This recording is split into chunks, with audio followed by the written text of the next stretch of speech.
तो अगर आप लोगों को कुछ टेलीविजन शोज के नाम लेने को कहा जाए तो आप लोगों को मुश्किल से एक दो शोज याद होंगे। आहट, अनुपमा, सास भी कभी बहू थी, इनमें से कुछ पॉपुलर शोज हैं। लेकिन लगभग ये सभी शोज हम टीवी पर ही छोड़ा है। लेकिन जो अभी तक हमारे साथ है वो है तारक मेहता का उल्टा चश्मा, जो अभी तक लोगों की जुबान पर है। और आई एम श्योर आप लोग खाना खाते वक्त इसको जरूर देखते होंगे और इसको देखे बिना गले से एक निवाला तक नहीं जाता। लेकिन एक प्रॉब्लम है, लोग इसके नए एपिसोड को देख ही नहीं रहे और इसकी टीआरपी पहले के मुकाबले काफी हद तक गिर चुकी है। और लोग इसके नए एपिसोड को देखने की बजाय इसके पुराने एपिसोड देखना पसंद करते हैं, फिर वो चाहे रिपीट पर ही क्यों ना देख रहे हो। लेकिन अब इसकी स्टोरी टेलिंग से लेके इसकी मेजोरिटी कास्ट सब कुछ चेंज हो गया और लोग इससे दूर होने लगे हैं। तो क्या हुआ ऐसा कि one of the most popular show और one of the most longest show अब लोगों के दिलों में जगह नहीं बना पा रहा? तो क्या हुआ है ऐसा जिसकी वजह से डिक्लाइन हुआ है तारक मेहता का उल्टा चश्मा का? और मुझे पता है कि अगर आप बचपन से शो को देखते आए हो तो आप इस वीडियो को भी जरूर देखोगे। तो इसके डाउनफॉल से पहले बात करते हैं कि इस शो को सुपर हिट बनने के लिए कितना स्ट्रगल करना पड़ा। जहां ये शो सास बहू वाले क्राइटेरिया को मैच नहीं कर रहा था और कोई भी टीवी चैनल इसको लेने के लिए तैयार नहीं था। तो अर्ली 2000 में इंडियन टेलीविजन शोज का माहौल कुछ अलग ही चल रहा था, जहां सास बहू वाले शोज पॉपुलर थे, जैसे सास भी कभी बहू थी, कसौटी प्यार की कहानी, घर घर की जैसे शोज टीआरपी पर टॉप पर थे, जिसमें एक संस्कारी बहू, खड़ूस सास, रिश्तेदारों के ताने और ड्रामे का तड़का था। फिर इसमें एंट्री हुई क्राइम और हॉरर शोज की, जैसे सीआईडी, क्राइम पेट्रोल और आहट, जिसके सस्पेंस और थ्रिल माहौल ने पूरी इंडियन ऑडियंस को एक नया माहौल दिया एंजॉय करने का। ये शोज तो लोगों के दिलों में अपनी जगह बना ही रहे थे, लेकिन साथ साथ में कॉमेडी का जॉनरा भी चल रहा था। और शोज जैसे खिचड़ी, सारा भाई वर्सेस सारा भाई, ऑफिस ऑफिस, ये उस वक्त के पॉपुलर शोज थे। और साथ में कुछ रियलिटी शोज भी आए, जिसमें कॉमेडी सर्कस एक सुपर हिट बना। लेकिन कॉमेडी की मार्केट में कुछ गिने चुने शोज भी थे और इसका सबसे बड़ा ड्रॉबैक ये था कि ये शोज वीकेंड पे आते थे। और फिर तो बाद में सारा भाई वर्सेस सारा भाई, ऑफिस ऑफिस जैसे शोज लगभग बंद ही हो गए। फिर मार्केट में डिमांड हुई कॉमेडी शोज की, जो एक इंसान अपनी थकान से रिलीफ पाने के लिए देख सके। और इस डिमांड को पूरा करने के लिए 2008 में आता है तारक मेहता का उल्टा चश्मा, जिसने लोगों के दिलों में अलग से जगह बना ली।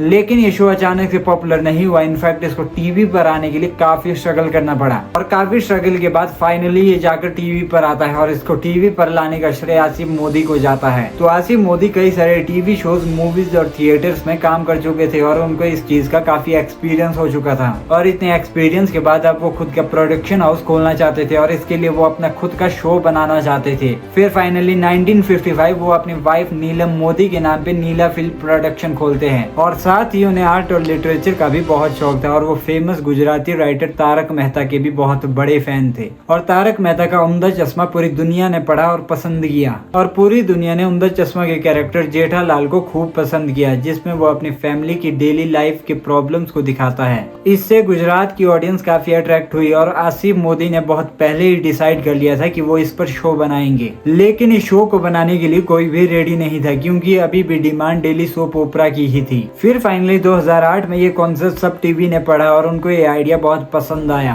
और एक फन फैक्ट बताता हूँ कि जो उम्दा चश्मा में जेठालाल का कैरेक्टर था वो काफी टेढ़े मुंह वाला आदमी था, जो लोगों को उल्टे और एब्यूसिव जवाब देता था। दया हाउसवाइफ थी और रोशन सिंह सोडी एक अल्कोहलिक था, जो अपनी बीबी को बहुत मारता था। और पोपट लाल का कैरेक्टर बाद में जोड़ा फन फैक्ट को बढ़ाने के लिए। और जुलाई 2008 में पहली बार सब टीवी पर तारक मेहता का उल्टा चश्मा दुनिया के सामने आया। लेकिन इस शो को लॉन्च होते ही सक्सेस नहीं मिली, लेकिन जो इस शो को देख रहे थे उन्हें ये काफी पसंद आ रहा था। और इसकी सिंपलिसिटी और मिडिल क्लास लाइफ लोगों को बहुत पसंद आ रही थी और ये लोगों को काफी फनी और रिलेटेबल भी बनाता जा रहा था। और फिर लोग घर में बैठकर इस शो को धीरे धीरे देखने लगे। फिर वो चाहे बच्चा हो, चाहे बड़ा हो, चाहे बूढ़ा, सभी को ये शो बहुत पसंद आ रहा था। और छोटे छोटे इश्यूज जैसे पानी न आना, सब्जियों के दाम बढ़ जाना, वुमेन एम्पावरमेंट, एजुकेशन, करप्शन जैसे टॉपिक्स पर बात होती थी। और जेठालाल के अलावा तारक मेहता, भेड़े, सोडी, हाथी जैसे कैरेक्टर भी लोगों को काफी पसंद आने लगे। और फिर मोहल्ले में पड़ोसी के घरों में जाकर इसकी बातें होने लगी। और वर्ड ऑफ माउथ पब्लिसिटी से ये शो घर घर में पहुंचने लगा और हर कोई इस शो को देखने लगा। और इस शो की पॉपुलैरिटी के लिए एक और फैक्टर ऐड हो गया कि इस शो को देखने के लिए वीकेंड का इंतजार नहीं करना पड़ता था, बल्कि ये शो मंडे टू थर्सडे आता था, जिसको देखना और भी ज्यादा आसान हो गया। जहाँ डेली शोज बहुत सीरियस माहौल बनाता था तो उनको लाइट बनाता था तारक मेहता का उल्टा चश्मा।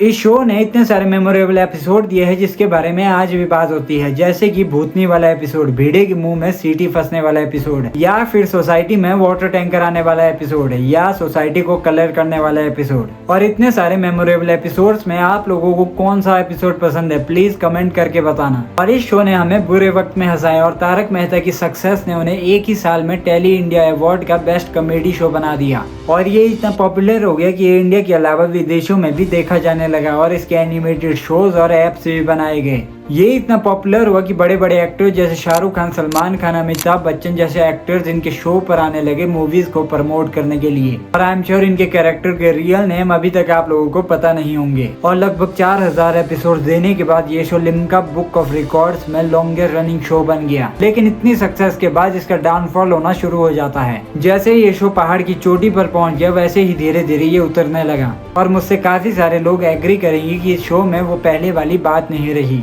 और इसके डाउनफॉल के बहुत सारे फैक्टर्स हैं। और इसका पहला फैक्टर ये है कि इसके राइटर्स बार बार चेंज होते रहते हैं और हमें वो पुरानी कनेक्टिविटी नहीं मिल पाती। और इसकी बिजी शेड्यूल्स के चलते एक्टर्स को ओवर टाइम करना पड़ता था। दरअसल ये शो पहले मंडे टू थर्सडे आता था, लेकिन इसकी पॉपुलैरिटी के चलते ये मंडे टू फ्राइडे हो गया और इसकी क्वालिटी से ज्यादा इसकी क्वांटिटी पे फोकस किया जाने लगा। और दूसरा फैक्टर ये है कि गोकुलधाम सोसाइटी को चेंज क्यों किया गया। सभी जानते हैं कि पुरानी गोकुलधाम सोसाइटी में कोई खराबी नहीं थी। पहले इन घर का डिजाइन मिडिल क्लास जैसा लगता था, लेकिन अब इनको इतना लग्जरी कर दिया है कि ऐसा लगता है कि हर कोई अब बिजनेसमैन बन गया है। एक और इम्पोर्टेंट फैक्टर है कि पहले एक स्टोरी 4-5 एपिसोड तक खींच जाती थी, जो लोगों को टाइट रखने के लिए काफी होती थी। और अब नए तारक मेहता में एक स्टोरी के 10 से 15 एपिसोड तक हो चुके हैं और अकेले पोपट लाल की शादी के 1000 से ज्यादा एपिसोड हो चुके हैं। और फिर मेजोरिटी ऑफ एक्टर्स का ये शो छोड़ के जाना।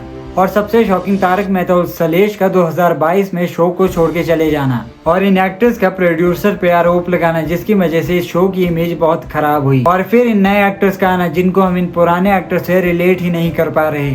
तो अब मुझे लगता है कि इस शो को लंबा खींचने की बजाय इसकी हैप्पी एंडिंग कर देनी चाहिए। और करते हैं इस वीडियो की एंडिंग। अगर आप में से कोई अभी तक देख रहा है तो आप लोगों का बहुत बहुत शुक्रिया। और एक कमेंट छोड़ सकते हो ताकि मुझे पता लगे। और मिलते हैं अगली वीडियो में।